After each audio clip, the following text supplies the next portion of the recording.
여러분 평안하십니까? 오늘도 말씀과 함께 주님의 은혜 가운데 거하시기 바랍니다. 오늘 말씀은 여호수아 6장입니다. 말씀 개요입니다. 1절부터 5절은 여리고 정복을 위한 방법을 하나님께서 지시하시는 내용입니다. 6절부터 21절은 이스라엘 백성들이 하나님의 명령대로 순종한 결과 여리고성이 무너지는 장면입니다. 22절부터 27절은 라합과 그녀의 가족들이 구원받는 내용입니다. 말씀 묵상입니다. 오늘 본문 말씀은 여리고성이 무너지는 내용입니다. 하나님께서는 이스라엘 백성들에게 여리고성을 함락시킬 수 있는 방법을 말씀하십니다. 성을 매일 한 번씩 6일 동안 돌아라. 7일째에는 7번 돌고 제사장들이 나팔을 길게 불면 백성들은 큰 소리로 외쳐라. 그러면 성벽이 무너질 것이다. 이스라엘 백성들은 그 명령에 순종하여 행진을 시작합니다. 백성들 앞에 언약궤가 가고 그 앞에 제사장 7명이 나팔을 잡고 갑니다. 그리고 또 한 가지 백성들에게 주어진 명령이 있었습니다. 10절입니다. 여호수아가 백성에게 명령하여 이르되 너희는 외치지 말며 너희 음성을 들리게 하지 말며 너희 입에서 아무 말도 내지 말라. 행진할 때 눈은 언약궤를 바라보고 귀는 나팔 소리를 듣고 입은 다물라.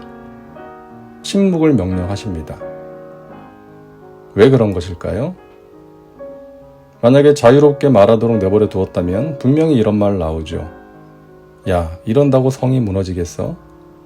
말도 안 돼. 지금 이게 뭐 하는 짓이야? 하루 이틀도 아니고 힘들다. 그만두자. 그러면 옆에 있던 사람들에게도 전염이 되죠.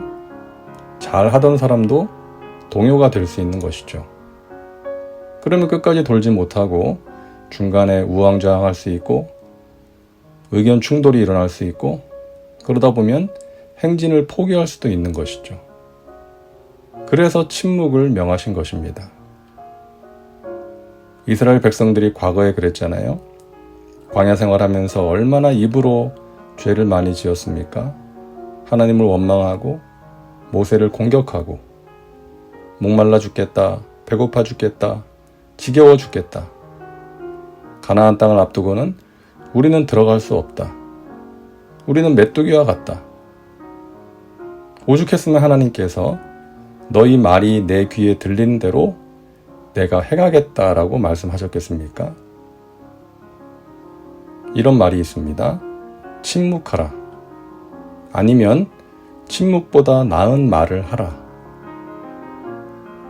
우리가 힘들고 어려울 때 말 조심을 해야 합니다. 부정적인 말, 비난하는 말, 원망하는 말을 하기 쉽기 때문이죠. 이런 말이 하나님의 능력을 가로막는 벽이 됩니다. 하나님의 공동체를 힘들게 합니다. 주위 사람들 힘 빠지게 하고 낙심하게 만듭니다. 아무런 도움이 되지 않습니다. 그래서 힘들어도 긍정의 말, 믿음의 말을 해야 합니다. 그런데 문제는 그게 잘 안 된다는 것이죠. 야고보서 3장 8절에 혀는 능히 길들일 사람이 없다라고 말씀합니다. 우리는 우리 혀를 길들일 수 없습니다. 그런데 우리의 혀가 통제되고 길들여질 때가 있습니다. 바로 성령으로 충만할 때입니다. 오순절날 성령이 임하셨을 때 그곳의 사람들은 성령님이 자신의 혀를 통제하시는 것을 경험했습니다. 방언을 말합니다. 하나님을 찬미하고 사랑으로 교제했습니다. 성령 충만한 사람은 말이 달라집니다. 함부로 말하지 않습니다. 자기 생각을 주장하지 않습니다. 믿음의 말, 살리는 말, 덕을 세우는 말, 은혜를 끼치는 말을 하게 됩니다. 그래서 성령 충만을 구해야 하는 것이죠. 에베소서 4장 29절과 30절입니다. 무릇 더러운 말은 너희 입 밖에도 내지 말고 오직 덕을 세우는 데 소용되는 대로 선한 말을 하여 듣는 자들에게 은혜를 끼치게 하라. 하나님의 성령을 근심하게 하지 말라. 우리가 부정적인 말, 불신앙의 말, 음란한 말, 비난하는 말, 거짓말을 하면 우리 안에 계신 성령님이 근심하신다는 것입니다. 그래서 나라가 걱정돼도, 답답해도, 또 교회가 그래도, 누군가가 화나게 해도 우리는 말을 함부로 하지 말아야 되겠습니다.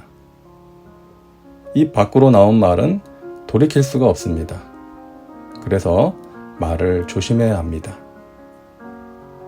나의 입의 말과 마음의 묵상이 주님 앞에 연락되기를 원합니다. 주님께서 받으실 만한 것이 되길 원합니다. 이것이 우리의 기도 제목이 되어야겠습니다. 다음은 말씀 적용입니다.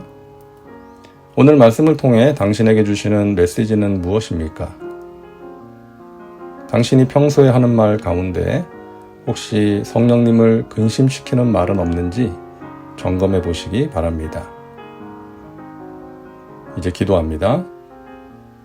사랑과 은혜가 풍성하신 하나님, 오늘도 말씀과 함께 살게 하시니 감사합니다. 우리 입의 모든 말과 마음의 묵상이 주님께 연락되기를 원합니다. 깨끗한 마음과 입을 가지고 살게 하여 주옵소서. 우리가 하는 말로써 죄를 짓지 않도록 성령님 우리를 다스려 주옵소서. 말로써 내 곁에 있는 사람과 교회 공동체를 힘들게 하는 것이 아니라 격려하고 축복하고 살릴 수 있게 하여 주옵소서. 예수님의 이름으로 기도하옵나이다. 아멘. 오늘도 말씀과 함께 은혜 가운데 거하시기 바랍니다. 여러분 사랑하고 축복합니다.